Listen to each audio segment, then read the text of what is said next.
ago. They've alerted members of Congress. They've alerted world leaders. And now the president will tell us officially Bin Laden is dead. Tonight, I can report to the American people and to the world. The United States has conducted an operation that killed Osama Bin Laden, the leader of Al-Qaeda, and a terrorist who's responsible for the murder of thousands of innocent men, women, and children.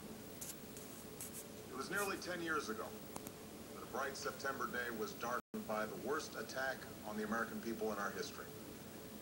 The images of 9/11 are seared into our national memory.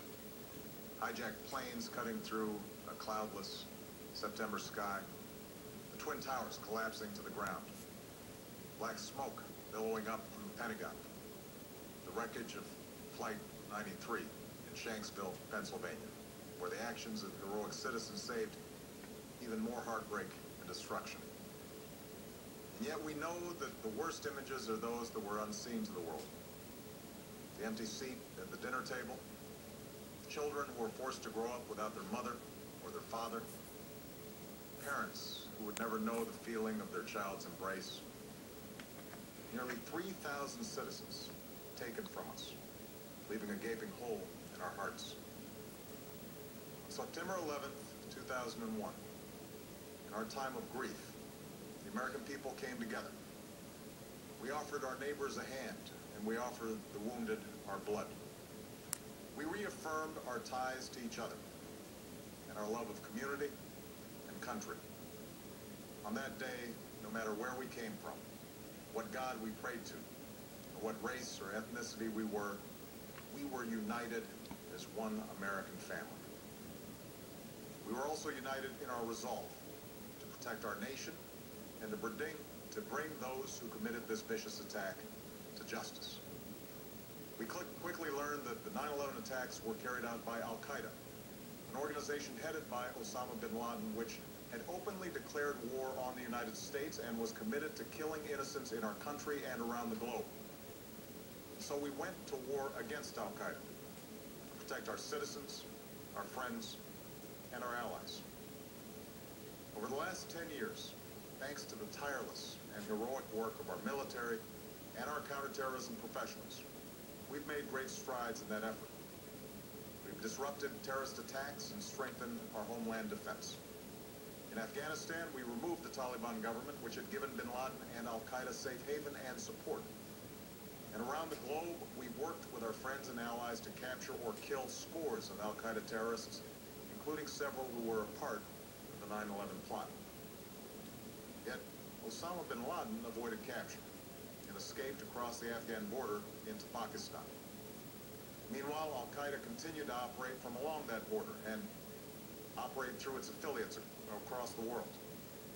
And so shortly after taking office, I directed Leon Panetta, the director of the CIA, to make the killing or capture of Bin Laden the top priority of our war against Al-Qaeda, even as we continued our broader efforts to disrupt, dismantle, and defeat his network.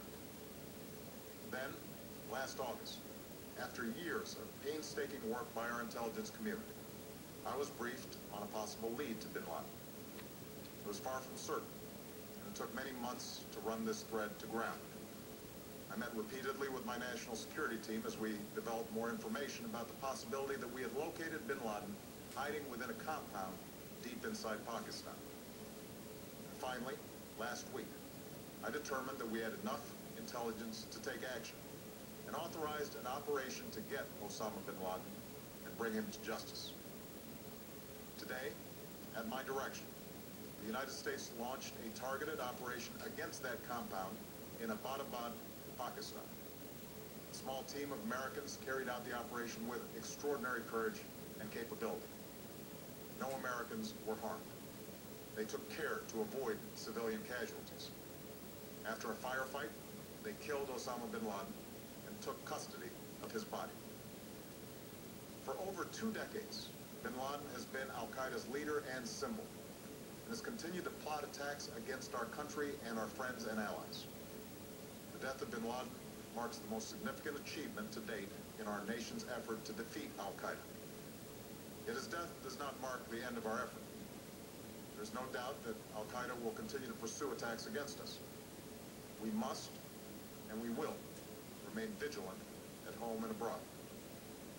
As we do, we must also reaffirm that the United States is not and never will be at war with Islam. I've made it clear, just as President Bush did shortly after 9/11, that our war is not against Islam. Bin Laden was not a Muslim leader. He was a mass murderer of Muslims. Indeed, al-Qaeda has slaughtered scores of Muslims in many countries, including our own. So his demise should be welcomed by all who believe in peace and human dignity.